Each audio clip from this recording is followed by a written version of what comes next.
Wangjing Tentha AC ki manung chanba Khongjom area da leiriba tongan ba Chekol Brick Farm singi masing yamlaba gari singna lobuk tagi lebak honduna nongmada masing khangdana Langathel khungang phawduna chatpana maram oiraga Langathel gi mafam kharadi ufulna pungmam mamle angang sing yauna miyoi kaya laina pakle hairi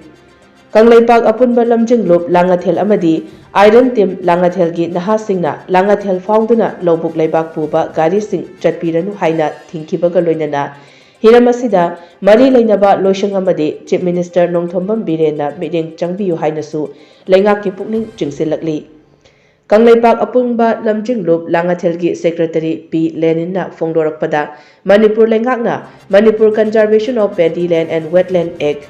2014 semduna state asiki lofam sing kannaba akanba thabak paikhatlabasu matam gi pothok sing marang kaina pothoklamba chinjak ta mipal tangdanaba hotnajaramba Langathel khungang asidi Chekol kayana gari achau ba sijinaduna leibak hondong pham oikibana lofam khuding pot puthokpa yadabagi fibamda leire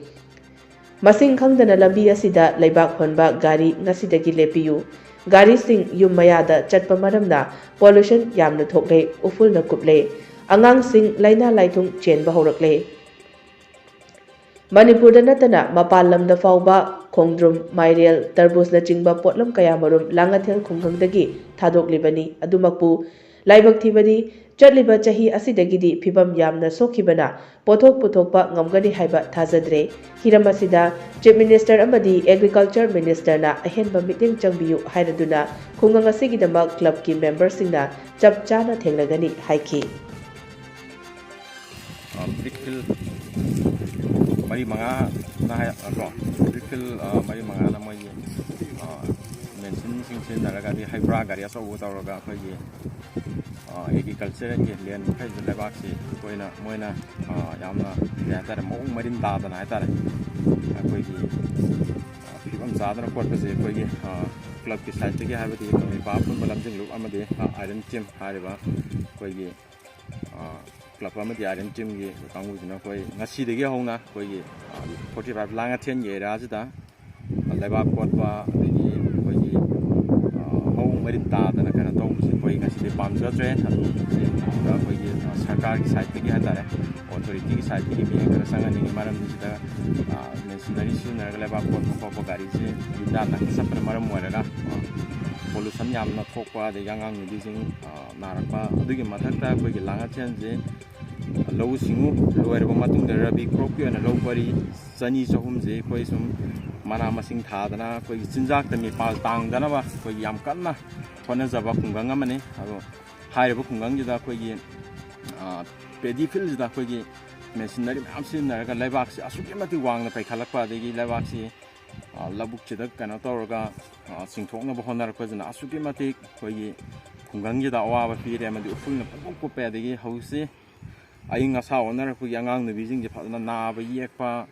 adi amna phibam sada bu joira ba adi mana masing thajari ba makai je thanda ki sijal ji dadi asuki mati awa ba phaujai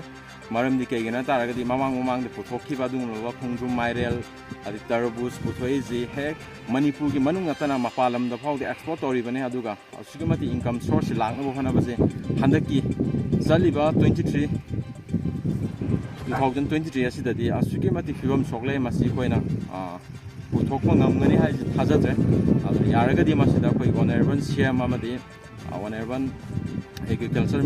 minister ki sokoina pungning chingchinjari makhata na koina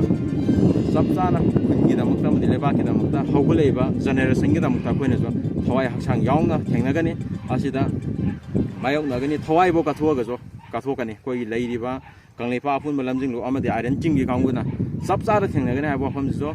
thamjagi aduga legal gi oba thabak ta jo leiriba gram enjina jo akoina thengnari ba praja gi awaba jingna jo kitang biraga mating pangbiraga di kene no waigani amadi honorable CM gi pung jo han hada chinjari